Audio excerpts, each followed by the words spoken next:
Music industry ਜਿਵੇਂ ਜਿਵੇਂ upgrade ਕਰ ਰਹੀ ਹੈ ਉਵੇਂ ਪੰਜਾਬੀ ਗਾਣਿਆਂ ਦੀਆਂ ਵੀਡੀਓਜ਼ ਦੇ ਵਿੱਚ ਵੀ ਕਾਫੀ ਘੈਂਟ ਕਨਸੈਪਟ ਦੇਖਣ ਨੂੰ ਮਿਲ ਰਹੇ ਨੇ। ਤੇ ਉਵੇਂ ਗੱਲਬਾਤ ਕਰ ਲੈਂਦੇ ਆਪਾਂ ਬੁਰਰਾ ਦੀ। ਜਿਵੇਂ ਬਾਈ ਦਾ ਨਾਮ ਡਿਫਰੈਂਟ ਹੈ ਉਵੇਂ ਬਾਈ ਦੇ ਗਾਣੇ ਵੀ ਡਿਫਰੈਂਟ ਨੇ। ਨਵੀਂ EP ਰਿਲੀਜ਼ ਕੀਤੀ ਗਈ ਹੈ ਲੈਟਿੰਗ ਗੋ ਟਾਈਟਲ ਦੇ ਨਾਲ। ਤੇ ਨਾਲ ਹੀ ਇੱਕ ਡਿਫਰੈਂਟ ਜੀ ਵੀਡੀਓ ਰਿਲੀਜ਼ ਕੀਤੀ ਗਈ ਹੈ ਇਸ EP ਦੇ ਵਿੱਚੋਂ ਜੇ ਤੂੰ ਹੁੰਦੀ ਨਾਲ ਗਾਣੇ ਦੀ। ਤੇ ਇਸ ਗਾਣੇ ਦੇ ਵਿੱਚ ਆਪਾਂ ਨੂੰ ਪੂਰੇ ਦੇ ਪੂਰੇ POV ਸ਼ਾਟਸ ਦੇਖਣ ਨੂੰ ਮਿਲਦੇ ਨੇ। ਤੇ ਗੱਲ ਕੀਤੀ ਗਈ ਹੈ ਉਹਨਾਂ ਮੂਵਮੈਂਟਸ ਦੀ ਜਦੋਂ ਕੋਈ ਆਪਣੇ ਨਾਲ ਹੁੰਦਾ ਹੈ ਤੇ ਉਸ ਤੋਂ ਬਾਅਦ ਆਪਾਂ ਨੂੰ ਛੱਡ ਕੇ ਚਲਾ ਜਾਂਦਾ ਹੈ। ਫਿਰ ਆਉਂਦੀ ਹੈ ਉਹ ਬੰਦੇ ਦੀ ਯਾਦ ਹਰੇਕ ਨਿੱਕੇ ਨਿੱਕੇ ਕੰਮ ਦੇ ਵਿੱਚ। ਤੇ ਆਪਾਂ ਯਾਦ ਕਰਦੇ ਹਾਂ ਵੀ ਜੇ ਤੂੰ ਅੱਜ ਮੇਰੇ ਨਾਲ ਹੁੰਦੀ ਤਾਂ ਮੈਂ ਇਹ ਕੁਛ ਕਰਦਾ।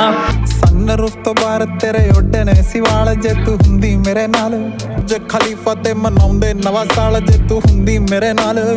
ਬਾਕੀ ਇਸ EP ਦੇ ਵਿੱਚ 2 ਹੋਰ ਟਰੈਕਸ ਰਿਲੀਜ਼ ਕੀਤੇ ਗਏ ਨੇ, ਕਿਉਂ ਰਾਤਾਂ ਨੂੰ ਤੇ ਖੁੱਲੀ ਹਵਾ ਟਾਈਟਲ ਦੇ ਨਾਲ। ਤੇ ਇਹ ਦੋਵੇਂ ਗਾਣੇ ਘੈਂਟ ਨੇ। ਪੂਰੀ EP ਰਿਲੀਜ਼ ਹੋ ਚੁੱਕੀ ਹੈ ਲੈਟਿੰਗ ਗੋ ਟਾਈਟਲ ਦੇ ਨਾਲ। Go and stream on Spotify। ਜੇ ਤੂੰ ਹੁੰਦੀ ਨਾਲ, ਜੇ ਤੂੰ ਹੁੰਦੀ ਨਾਲ ਹੁੰਦੀ ਮੇਰੇ ਨਾਲ।